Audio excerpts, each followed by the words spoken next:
साथियों नमस्कार, India news में आपका स्वागत है। मैं रामकृष्ण पांडे। साथियों मौजूद हैं आज हम गुजरात प्रांत के पावागढ़ के पास में एक ऐसा कुआं देखने को मिला है, शायद आप कभी देखे ना होंगे। और मैं उसे आप तक पहुंचाने के लिए गाड़ी रोका और यहाँ खड़ा हुआ हूँ। आपने लिखा है होलिकल कुंडलित कुआं, यूं कहिए कि भारतीय पुरातत्व सर्वेक्षण से जो निर्देशित है उस पर हम चर्चा करेंगे। ये देखिए, सीढ़ी युक्त होलिकल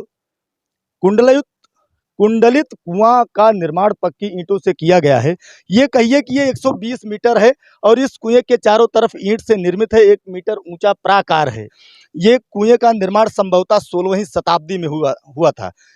तीन प्रकार के सीढ़ी युक्त कुओं का निर्माण सर्पिल, रैखिक और मिश्रित इस काल की वास्तुशिल्पीय विकास एवं विशिष्टता को दर्शाता है। यूं कहें कि कहीं आप देखे होंगे कि जो सर्वेक्षण में आता है कहीं न कहीं वो हमारे इतिहास की धरोहर होती है और उसी से हमको पता चलता है कि वाकई में हमारी वास्तुशिल्प कला जो थी वो कहाँ थी।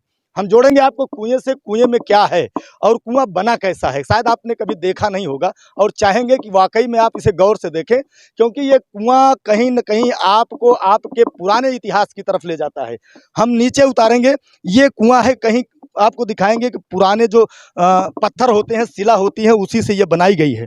ये हम कैमरामैन से कहेंगे थोड़ा धीरे से नीचे आए और पूरी इस कुएं का जितना भी क्षेत्र है वो हमारे दर्शकों तक पहुंचाए कि ये कुआं बना कैसे। आप देख सकते हैं ये ईंट लगी है, बहुत पुरानी ईंट है। शायद ये ईंट लाखौरी ईंट के साथ के आसपास मानी जाती है।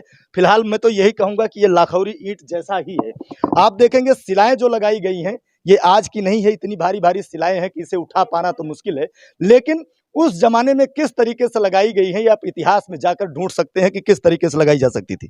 ये हम आ गए हैं बिल्कुल नीचे और ये कुआं है। आप चारों तरफ कुएं की दीवार को देखेंगे तो लगेगा कि वाकई में वस्तु कला जो हमारी शिल्प कला थी वो क्या थी और कैसे बनाया जाता था। आज संसाधनों के तहत हम लोग एक बेहतर काम करते हैं, लेकिन पहले के ये कह सकते हैं कि संसाधन हमारे पास उपलब्ध नहीं हुआ करता था, तब भी हम इतना बेहतर निर्माण कर सकते हैं। और लोग कहते हैं कि ये मुगल शिल्प कला थी, लेकिन आपको बता दें अगर ये मुगल शिल्प कला थी तो ये मुगल अपने तुर्की क्षेत्रों में इतनी बढ़िया चीजें क्यों नहीं बना कर दिए। हम जोड़ेंगे एक एक ईंट से इसकी चारों दीवारों के किनारों से भी कि वाकई में बेहतर कैसे बना है। अब देखते हैं, सीढ़ियों के माध्यम से हम बाहर भी निकलेंगे। ये है, आप देख सकते हैं कि किस तरीके से बनाई गई है, उस पर भी हम आपको ले चलेंगे और जोड़ेंगे। मैंने एक चीज और देखी है, यहाँ आपको मंदिर है जो वाकई में बहुत बड़ी शिलाओं से बना है, उससे भी आपको जोड़ेंगे और आपको वहां तक ले चलेंगे। हम कहेंगे थोड़ा बाहर आएंगे और बाहर की चीजों को हम पूरी तरह आपको दिखाएंगे।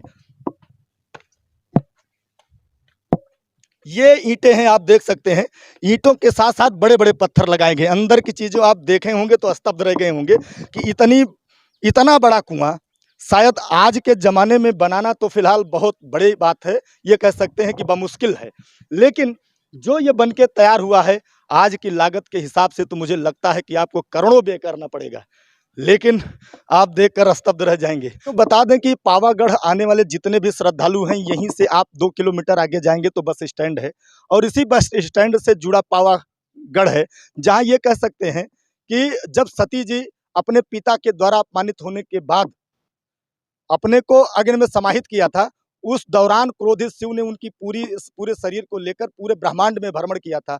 उसका एक अंग यहाँ पावागढ़ में भी कहते हैं कि उनके दाहिने पैर की अंगुली गिरी थी। लोग बताते हैं कि श्रद्धालु यहाँ हर साल करोड़ों की संख्या में यहाँ आते हैं और दर्शन करते हैं और लाभ पाते हैं। आपको दिखा दें, हम दिखाना चाहेंगे ये कुआं है कहाँ, मेरा पर्पज क्या है कि आपको कुएं से जोड़ा जाए और इसके किनारे किनारे क्या। ये देखिए, ये पर्वतों के बीच बिल्कुल आपको दिखाएंगे, चारों तरफ ये कुआं बनाया गया है, लेकिन आपको पावागढ़ से अगर सटा है ये तो कहीं न कहीं श्रद्धालुओं के सुविधाओं के लिए ये बनाया गया होगा और श्रद्धालुओं के सुविधाओं के चलते यहाँ पानी पीने की व्यवस्था है। लेकिन जिस तरीके से बनाया गया, आप देखेंगे अंदर से यूं जाके वहाँ कुएं तक जोड़ता है, ये सीढ़ी का माध्यम है। यहाँ कोई आपको ये कहिए कि रस्सी की जरूरत नहीं पड़ती होगी, बाल्टी की जरूरत नहीं पड़ती होगी आप पानी पीने के लिए कि आप निकाल के पिए, यूं सीधा सीढ़ी के माध्यम से पानी में जुड़े और पहुँच गए आप। जय हिंद, जय भारत।